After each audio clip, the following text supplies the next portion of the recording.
Estamos de vuelta con las noticias en CNN Chile cuando son las 6 de la tarde con 3 minutos de este jueves 20 de marzo. Les recuerdo que tenemos una transmisión simultánea con CNN Chile Radio y llegan a ella a través del código QR que vemos en nuestra pantalla. Por supuesto pueden descargar nuestra aplicación en sus celulares. Les cuento que esta semana la Comisión de Constitución del Senado comenzó el estudio de las más de 40 indicaciones. Hablo de la reforma al sistema político o al menos de la reforma que se quiere alcanzar en torno al sistema político. Ha habido muchos cuestionamientos, sobre todo por una indicación sustitutiva presentada por el Ejecutivo. Vamos a profundizar en este y en otros temas de la coyuntura. Ya estamos en contacto con el senador del PPD, Pedro Araya, a quien le agradecemos la conexión. ¿Cómo está, senador? Bienvenido. Hola, muy buenas tardes. Gracias por la invitación. Gracias a usted por su tiempo. A su juicio, senador Araya, el Ejecutivo votó la reforma al sistema político y si su apreciación es positiva en torno a lo que yo le señalaba, ¿qué responsabilidad le cabe al ministro Elizalde?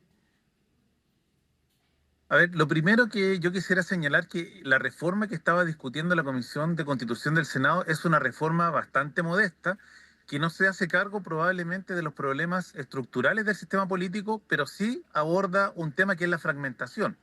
Y en ese sentido, este tema ha sido ampliamente debatido. No había mucho consenso al interior de la Comisión de Constitución, ni del Senado, ni de la Cámara, pero habíamos logrado generar un cierto grado de acuerdo en orden a discutir este tema. Y de hecho se planteó un umbral y lo que se buscaba era justamente poder generar El del espacios de 5%. discusión, exactamente, el del Ujú. 5%.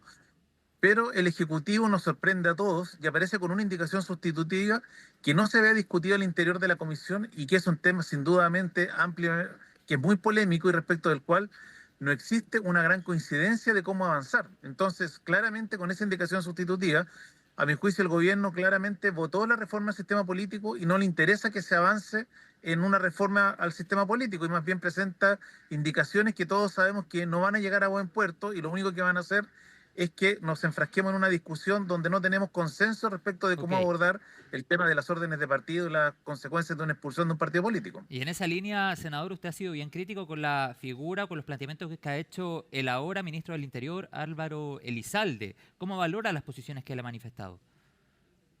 Es que justamente no se entiende lo que hizo el ministro Elizalde porque él que participó activamente en las conversaciones prelegislativas, en las conversaciones al interior de la Comisión de Constitución, sabía perfectamente que el umbral del 5% era sumamente discutido, pero era un margen de acuerdo que podía abrir el espacio de discusión respecto de cómo abordar la fragmentación de los partidos políticos y las consecuencias que esto tiene en la gobernabilidad del país.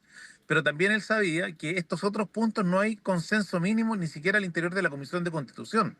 Entonces, claro, plantear estos temas nos coloca a discutir un tema respecto al cual no hay acuerdo y probablemente vamos a estar varias sesiones discutiendo este tema sin lograr consenso y probablemente en el hecho que la Comisión de Constitución despache un proyecto en este sentido no va a tener los votos necesarios para ser aprobado en el Congreso. Y a su juicio, senador, ¿cuál sería el objetivo político en un año electoral de una decisión de estas características? Lo que ocurre es que todos sabemos que las reformas de este tipo, que son reformas, si bien es cierto, del sistema político, son reformas netamente de corte electoral. Y probablemente existió el uso de la calculadora en la mano para saber cómo, de aprobarse esta norma, se afectarían determinados partidos políticos. Y si se llega a aprobar esta norma, probablemente los más afectados van a ser el Frente Amplio. Y aquí hay que señalar que no se trata solamente del tema de la elección de diputados y senadores, sino que esto también tiene un efecto porque al desaparecer los partidos políticos que no alcancen el umbral, como consecuencia de ello no van a poder presentar candidatos a alcalde, concejal, a gobernador, consejeros regionales. Entonces tiene un efecto dominó, que probablemente lo más vistoso es el Congreso, pero tiene también un efecto a nivel de gobiernos regionales y gobiernos locales. Entonces mi impresión es que eso fue lo que se estuvo mirando y no se pensó en cómo avanzar efectivamente en una reforma al sistema político. Y en ese escenario, senador, ¿en qué posición cree que quedaría su partido, el PPD, de existir este umbral del 5%? Se lo pregunto analizando también lo que fueron los resultados de la última parlamentaria. Lo que pasa es que si uno mira lo que fue la última elección parlamentaria, claro, probablemente el PPD estaría en una situación bastante compleja, podría estar al límite de obtener la votación o la cantidad parlamentaria suficiente para poder seguir existiendo legalmente como partido, pero nosotros hemos dicho que estamos disponibles a esa discusión, no nos hemos cerrado al umbral del 5%, porque creemos que efectivamente los partidos políticos tienen que tener cierto grado de representatividad, pero tampoco se puede establecer una suerte de camisa de fuerza de forma tal de que movimientos regionales, movimientos de diverso tipo que no se sienten interpretados en los partidos tradicionales no puedan tener representación política. Por eso lo que planteamos nosotros en la comisión es que aquí tenía que conjugarse por una parte el umbral de los partidos, pero también facilitar que movimientos regionales o movimientos de distinto tipo que se agrupan no necesariamente en los partidos tradicionales también puedan participar en el sistema político, no solamente en el Parlamento, sino también en los gobiernos regionales y en los gobiernos municipales. Senador, antes de ir a otro tema, para cerrar sobre reforma al sistema político, ¿cómo enfrentar entonces la fragmentación? ¿Los pactos podrían ser un camino, por ejemplo? ¿Cómo valora o cómo tal vez no mira con buenos ojos las órdenes de partido, que es otro de los temas que se ha puesto sobre la mesa? Es que mira, aquí hay dos temas distintos. Yo creo que el tema de la fragmentación es reflejo de lo que vive hoy día la sociedad chilena. La sociedad chilena hoy día está altamente fragmentada. Pretender volver a tener una sociedad como tuvimos al comienzo del retorno a la democracia en los años 90, donde existían dos grandes conglomerados de derecha y de izquierda, hoy día es imposible. Hoy día la centroizquierda está absolutamente dividida en varios espectros y lo mismo ocurre con la derecha.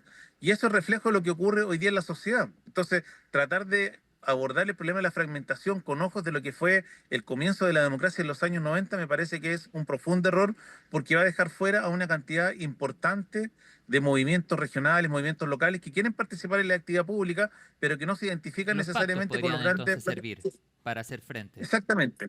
En ese sentido, uno de los temas que podría abordarse es el tema de los pactos electorales. Yo lo he señalado claramente. Yo creo que la reforma del sistema político pasa, por ejemplo, por determinar el número de parlamentarios, la forma en cómo se eligen los parlamentarios. Si aquí se quiere atacar la fragmentación, probablemente lo que hay que hacer es avanzar en un sistema electoral distinto, donde la elección de los parlamentarios no esté dado tanto por los nombres de las personas, sino que esté dado por pacto electoral o por listas de partidos, con sistemas electorales distintos al que tenemos hoy día, donde se eligen los parlamentarios conforme a la votación de los partidos. Pero eso claramente es una discusión mucho más estructural del sistema político. Y Claro lo que otro sí. que respecto a las órdenes de A las partido, órdenes es de un tema que partido. nosotros, claro, las órdenes de partido, nosotros hemos señalado que eso atenta contra el libre ejercicio que puede tener un parlamentario en su cargo, porque claro, un parlamentario puede estar en contra de una orden de partido y eso en la propuesta del gobierno significa la expulsión del partido y como consecuencia de eso la pérdida del escaño. Además, lo que hemos dicho, la propuesta del Ejecutivo lo que plantea es que el que sanciona al parlamentario es el mismo Tribunal de Disciplina o el órgano disciplinario que tiene el partido, ni siquiera es un tercero imparcial como el Tricel. Y todos sabemos que generalmente estos órganos disciplinarios dependen mucho de la directiva de turno. Entonces, claramente, se transforma esa situación en una forma indirecta de meter la mano en la urna. Y claramente atenta contra el buen ejercicio de los parlamentarios en sus cargos. Bueno, pero lo cierto es que al menos durante el último periodo parlamentario ha habido muchos casos en los que tal vez por no encontrarse de acuerdo con un determinado tema han terminado saliendo del partido y ahí está la discusión de si efectivamente debiesen o no perder el escaño como usted planteaba anteriormente. En el caso suyo, usted hace varios años atrás militó también en la democracia cristiana, luego tuvo un periodo independiente y hoy es parte del Partido por la Democracia. Senador, para seguir avanzando, Claro, que hablemos de... justamente, Sí, por para favor. terminar con ese ejemplo, Sí. cuando nosotros nos fuimos de la democracia cristiana y para hacer un poco de historia, que nos fuimos junto al senador Adolfo Saldívar, que en paz descanse, nos fuimos porque había una orden de partido en ese minuto de votar a favor del Transantiago. Y nosotros, un grupo de diputados y el senador Saldívar, dijimos en todas sus letras que el Transantiago se iba a transformar en la peor política pública que iba a tener el país. Y el tiempo nos ha dado la razón. O sea, hasta el día de hoy estamos pagando las consecuencias de lo mal que se ha hecho el Transantiago. Entonces, claro, ese es un buen ejemplo. Nosotros hubiéramos sido expulsados del partido por haber expresado una opinión contraria respecto de algo que nos parecía que se iba a hacer mal. Y perderíamos el escaño y se nombraría probablemente otros parlamentarios que estuvieran más afín a esos temas. Senador, vamos a voto extranjero y esta declaración de inadmisibilidad que hace la Comisión de Gobierno declaran finalmente inadmisible esta propuesta del Ejecutivo de restringir el voto a los extranjeros. ¿Cómo ve esa situación? Si lo califica como un revés para el gobierno y a su juicio, ¿en qué escenarios debiesen votar los extranjeros? Yo creo que es una muy mala noticia que se haya rechazado la posibilidad de que el Senado discute este tema. Nosotros tenemos que discutir bajo qué condiciones los extranjeros pueden votar en Chile y en qué elecciones.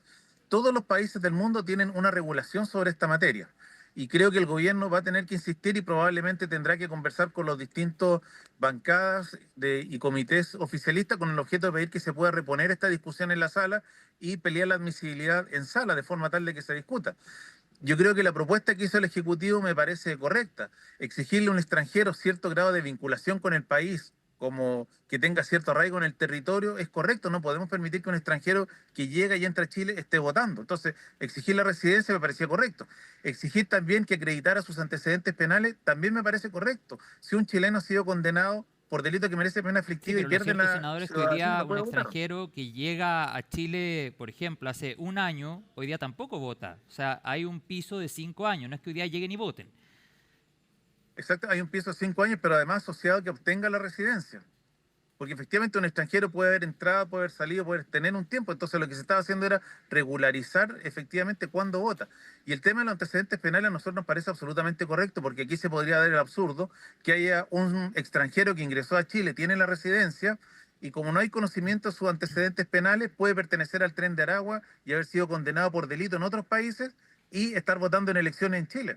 Entonces, claro, a los chilenos que han cometido delito y no pueden votar, no lo pueden hacer, pero en cambio el extranjero, como en Chile no ha sido condenado, pero sí tiene condena en otros países, puede seguir votando. Bueno, sabemos también la opción política que tiene la mayoría de los extranjeros que vive en nuestro país, por lo tanto también se ha puesto sobre la mesa la intención política que hay detrás de una decisión de estas características, ya sea desde la vereda de la oposición con sus posiciones y también desde la vereda del oficialismo, como ya lo planteábamos anteriormente. Senador Araya, hablemos del escenario electoral. ¿Usted apoya con todas sus letras y con toda la fuerza partidaria o como senador, por ejemplo, a la candidata Carolina Toá? Efectivamente, nosotros estamos apoyando a Carolina Toá. Esperamos que, en primer lugar, se pueda construir un programa de gobierno común, tener una matriz común respecto de ideas que va a abrazar el socialismo democrático, la centroizquierda, para enfrentar este proceso electoral. ¿Qué cosas le vamos a decir a los chilenos respecto de cuáles queremos o cómo estamos soñando el Chile que viene? Y Senador, a partir de eso, con un sí. plan de trabajo común, esperar que Carolina Toá pueda ganar las primarias y ser la candidata única. ¿Y qué tanto peso cree usted podría tener una eventual candidatura de Janet Jara? ¿O cómo podría de alguna u otra forma debilitar las aspiraciones presidenciales de Carolina Toá? Y yo no creo que la candidatura de Janet Jara, que ha hecho un gran trabajo en el Ministerio del Trabajo, termine debilitando la candidatura de Carolina Toá. Y lo que tiene que ocurrir es que ella también participe al interior de la primaria y que la primaria de la centroizquierda sea lo más amplia posible. Y que aquella bandera, aquella candidata que esperamos sea Carolina Toá, logre la mayor cantidad de votos, represente a toda la centroizquierda. Lo que no nos puede ocurrir en esta ocasión es que vayamos fragmentados a la elección de que vamos a tener a fin de año para elegir presidente de la República. Nosotros no nos puede ocurrir lo que le está pasando hoy día a la derecha, que no es capaz de ponerse de acuerdo de cómo designar o elegir al candidato que van a presentarle a los chilenos y chilenas. Y por eso lo que hemos insistido hasta el cansancio es que más que centrarnos en el nombre de quién va a ser candidato, lo que esperamos es que efectivamente exista un plan de trabajo común, existan ideas comunes, una matriz común de trabajo, de forma tal de evitar todos los problemas que ha tenido el presidente Boric durante su mandato. Ya, o sea, usted apoyaría sin ningún tipo de problema, por ejemplo, a Janet Jara si es que fuera ella quien ganara la primaria. O sea, si es que Janet Jara legítimamente participa en la primaria y la gana, obviamente que vamos a apoyar a Janet Jara como candidata presidencial. ¿Y usted ve realmente Pero estamos confiados posible que este triunfo lo tenga Carolina Toa. ¿Y usted ve realmente posible que el próximo periodo pueda ser liderado por la izquierda o por la centroizquierda? Se lo pregunto, por una parte, por la tendencia mundial que existe, ejemplos hay muchos a nivel internacional, y también por la tendencia que se ha dado en nuestro país durante los últimos periodos presidenciales. ¿Ve realmente posible que se pueda sobrepasar, por ejemplo, el 30% que hoy día apoya al actual gobierno? Yo creo que sí, yo creo que efectivamente si uno mira los resultados electorales de la última elección municipal y de gobiernos regionales, es cierto que se perdieron alcaldías importantes, pero cuando uno Es que mira por los eso se lo números pregunto. globales, claro, que uno perdió alcaldías importantes, pero cuando uno mira los números globales, que son concejales, consejeros regionales, la centroizquierda sigue teniendo un piso de votación bastante importante que le podría permitir ganar la elección presidencial. Entonces, en ese sentido, yo lo he dicho, yo creo que la carrera presidencial no está corrida. Evelyn Matei, a mi juicio, tocó techo y cada vez que hace una declaración pierde adherentes. Hemos visto que Kaiser está avanzando con mucha fuerza y ya probablemente va a sobrepasar a José Antonio Kast. Entonces, el escenario en la derecha tampoco es fácil. Y en ese sentido, yo creo que el secreto para que la centroizquierda pueda ganar la elección tiene que ver con lo que te señalaba recién, de poder generar un plan de gobierno, matriz común de trabajo, ideales comunes y a partir de eso tener una primaria lo más amplia posible y respaldar a la candidata que gane la primaria. ¿Y dónde están las mayores Perdón, complejidades de la izquierda y de la centroizquierda? ¿Dónde radican las autocríticas, por ejemplo, que se pueden levantar desde el sector? Porque ha habido casos emblemáticos en los cuales se ha cuestionado, por ejemplo, el actuar del actual gobierno liderado por el del presidente Gabriel Boric. A su juicio, ¿dónde están las mayores complejidades que usted cree van a tener que responder en este periodo previo a las elecciones? Yo creo que hay dos temas que son ineludibles en la campaña presidencial que esperamos encabece Carolina Toá, que tiene que hacerse cargo, que tiene que ver por una parte con lo que es la seguridad pública y lo otro con los temas ¿Ha económicos, porque estado al debe el claramente gobierno en esa materia? yo creo que sí, ha estado al debe, porque en algún minuto el gobierno no entendía que la principal prioridad de los chilenos era la seguridad, pero a poco andar entendieron la importancia de poder dar un cambio de timón y efectivamente se empezaron a implementar distintas políticas públicas con el objeto de hacerse cargo de los problemas de seguridad. Pero desgraciadamente, a pesar de todas las medidas que se han tomado, los chilenos siguen pensando y siguen creyendo que hay una alta tasa delictual, que el crimen organizado sigue avanzando. Entonces, este sin duda va a ser uno de los ejes de la campaña, sea quien sea el candidato de la izquierda, a la derecha, a los independientes. Y dos, el tema de la reactivación económica, porque claramente todavía hay muchas pymes que no logran despegar después de la pandemia, que no pueden ponerse de pie. Entonces, eso ha afectado fundamentalmente las Senador, economías locales y hay un desazón en eso. ¿usted espera que el PS apoye a Carolina Toá y que lo haga pronto? Yo espero que sí, yo creo que el Partido Socialista debiera apoyar a Carolina Toá. Yo creo que las cosas que tiene el Partido Socialista la unen mucho más con Carolina Toá que con cualquier otro candidato. Entonces, esperamos nosotros que una vez constituido el nuevo Comité Central del Partido Socialista puedan tener un gesto y apoyar definitivamente a Carolina Toá como candidata ¿Y presidencial. por qué cree que no lo han hecho aún? Porque el Partido Socialista está en un proceso de terminar su estructuración de la directiva interna. Entonces, tiendo a pensar que una vez que esté resuelto ya cómo se va a integrar el Comité Central del Partido Socialista, van a tomar una decisión. Ok, ahí la definición entonces, bajo su perspectiva, de lo que debiese hacer o el camino que debiese tomar el Partido Socialista. Es el planteamiento suyo como senador del PPD. ¿Le gustaría que el Frente Amplio hiciera lo mismo? El Frente Amplio tiene que reconocer que Carolina Toá fue un soporte muy importante para el presidente Gabriel Boric. La ministra Toá llegó en un momento bastante complejo para el gobierno y apoyó sin ninguna reticencia al gobierno del presidente Boric, realizó una gestión importante para ordenar el Ministerio del Interior. Entonces, en ese sentido, uno esperaría que el Frente Amplio entienda que Carolina Toá es una persona que estuvo al lado del presidente Boric y que a partir de eso también el Frente Amplio puede compartir distintos temas que tenemos nosotros como centroizquierda y a partir de eso generarla como candidata única. ¿Y hay conversaciones en esa línea para que eventualmente se genere ese apoyo?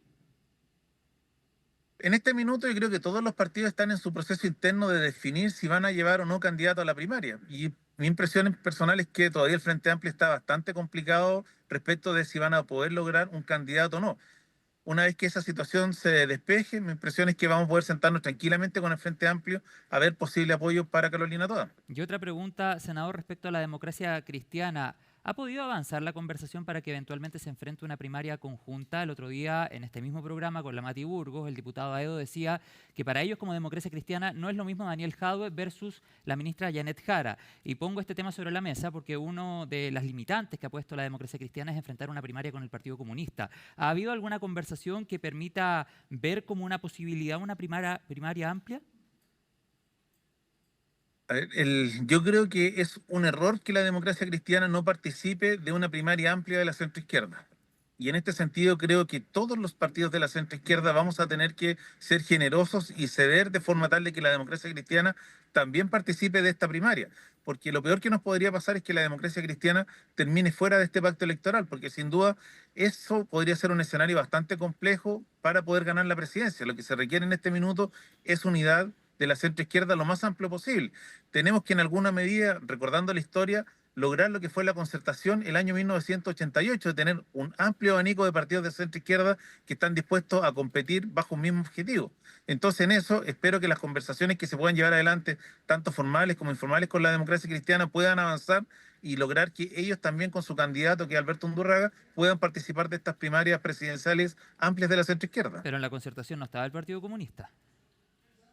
No, no está el Partido Comunista, pero el Partido Comunista se integró con posterioridad cuando se creó la La nueva nueva mayoría en el mayoría. gobierno del presidente Bachelet. Y en ese sentido, a usted entonces debo deducir de sus palabras que le gustaría, le parecería correcto formar gobierno nuevamente con la democracia cristiana. ¿Se siente más afín a ese mundo, a lo que fue la antigua concertación, versus a lo que hoy día sustenta al gobierno del presidente Gabriel Boric? A ver, lo que pasa es que no es que uno se sienta más afín, son realidades políticas distintas que corresponden a momentos históricos distintos. Lo que pasa es que saco a colación el ejemplo de la concertación y de la nueva mayoría, porque si el año 88 la concertación no hubiera sido capaz de ponerse de acuerdo, de armar este gran bloque centro-izquierda con partidos que estaban muy peleados, como lo era en ese tiempo, por recordarlo así, el Partido Socialista con la democracia cristiana, probablemente no se habría logrado ganar el plebiscito y mucho menos la elección presidencial. Entonces, lo que se necesita hoy día es probablemente esos mismos gestos de unidad, de poder, entre comillas, buscar matrices comunes, ver dónde tenemos Es puntos de que ese es el coincidencia y a tema. partir de Cuando eso se formó generar la un concertación había amplio un gran movimiento. objetivo en común y sabemos a qué nos referimos cuando hablamos del término de la dictadura. Exactamente, era derrotar la dictadura, pero hoy día los desafíos que tiene Chile son otros. Los desafíos son derrotar la delincuencia, derrotar la pobreza, ver de qué manera Chile enfrenta los escenarios globales que tenemos hoy día a Ujú. nivel internacional. Y eso requiere un amplio espectro en una mirada progresista. Y yo creo que de buenas a primeras no se puede excluir a la Ok. democracia cristiana dentro de este escenario. Senador, lo último, tengo 10 segundos. ¿Hay conversaciones entre el oficialismo y Osandón, todo esto en la discusión por la mesa del Senado? El oficialismo tiene claro que no tiene ninguna posibilidad de presidir la mesa del Senado por una razón, porque la derecha, con los votos de Jimena Rincón y Matías Walker, tiene mayoría. Lo que nosotros hemos dicho es que estamos disponibles y estamos abiertos a discutir una opción con el Ok. senador Asandón para que él presida la corporación, pero entendemos que este es un problema que tiene la derecha y es la derecha la que una vez más no es capaz ni siquiera de ponerse de acuerdo en el Senado. Pero no nos cerramos a ninguna opción en este minuto. Perfecto, o sea, eventualmente hay conversaciones. Gracias, senador Araya, por esta comunicación a esta hora con CNN Chile. Muchos temas, le agradezco la conversación. Seguimos en contacto. Buena tarde. Muchas gracias a ustedes. Que esté muy bien, gracias.